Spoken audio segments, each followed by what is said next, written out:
embrace prayer, not just as an act of reaching God, but as a lifestyle for survival in the kingdom, as a tool of eternal relevance. The gate of the spirit realm is locked away. Only men of prayer could open it. I now realize that even the name of Jesus on the lips of a man could not achieve much if he doesn't have conviction in that name. And I saw that conviction is in a place in the spirit. There's a place you get to in the spirit that everything you say become a reality to you. There are certain things you don't say, even if you think it, you emit energy and it begins to change things. So I now discover that, the corridor of eternity is only available to men that pray. So the first thing that God taught me about prayer is that only men of prayer can host God in their soul. All of us have God in our spirit, but the measure of God we have in our soul, which is a function of our spiritual growth, can only be possible when we can wait in the presence of God. In Isaiah chapter 40 verse 28 to 31, he said, have you not heard? Has it not been said to you that the everlasting God fainted not, neither is he weary? He giveth power to the faint, and unto them that have no might he increaseth strength. He said, even the youth shall be weary, and the young men shall utterly fall.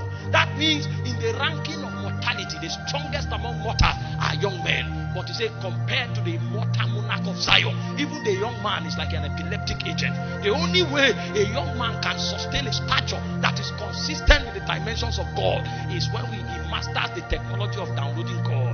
And he said, they that wait upon the Lord, they mount up with wings like the eagles. They begin to run and they don't faint. They walk, they are not weary. Why? Because the everlasting God fainted not, neither is he weary. So when you begin to pray, something begins to happen to your soul. The dimensions of God become your reality. That is the dimension that God wired into man before the fall. The Bible said in Genesis chapter 2 verse 19 that the names that Adam called the animals, that was the name that was. That is because in the charter of heaven, all the animals before they were created were already named. But there was something about the unfallen man. He could tap into the frequency of heaven and he knows what God did. Even when God slew him and he was asleep and God created the woman, the name God called the woman was woman. The guy woke up and said, you shall be called woman, because you operated as a frequency. But what the fall does is that the fall brings you down from the realm of God. But he said, they that wait upon the Lord, they begin to mount up with wings. They begin to mount up with wings like the eagles. They run, they are not weary. They walk, they don't faint. What happens is that the immortal dimensions of God begins to enter their chambers. That's when a stammerer can come and speak and the night turns red. The stammerer can come and speak and quails fill the land. The stammerer can show up and say, have no respect unto their prayers. If I be a man of God, a land will open and swallow you up, and even God in heaven will obey the voice of a stammerer. Why? Because there's a download. Joshua shows up and he said, let the sun stand upon the mountains of Ajalo, let the moon retain upon the valleys of Gibeon. And he said the sun did not make haste to go down. In the day that God hearkened to the voice of a man, he said that day have never existed and it will never be. Why? Because a man mastered the intelligence of download. You can walk into that place as a vulnerable man. When you show up, the Bible will say, he said Moses wished not that his face shone like the sun, because he had stayed in the presence for long. And the Moses that came out is a God. That guy is no longer a mortal. There is something that happens. His weaknesses are swallowed up because he has stayed in the presence. When he walks among men, he's a God. You can see him, but his tendencies are like the immortal spirits of Zion. Why? The intelligence of download. There is something that happens to you and you can walk through the terrorists and they will drop their guns. They will not know what is going on. It's called download.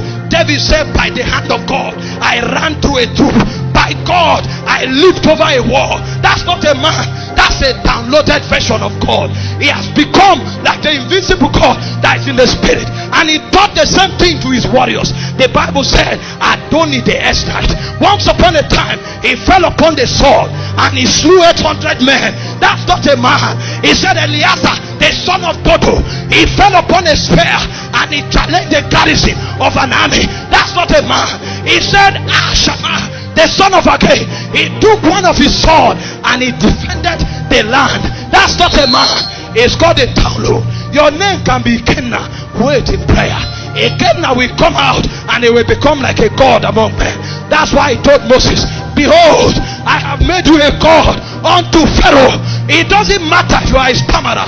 It doesn't matter if you came from a poor background. It doesn't matter whether you are educated or not. How much download do you have in your spirit? They that wait upon the Lord, they mount up. They mount up with wings. They mount up with wings. They mount up with wings like the eagles.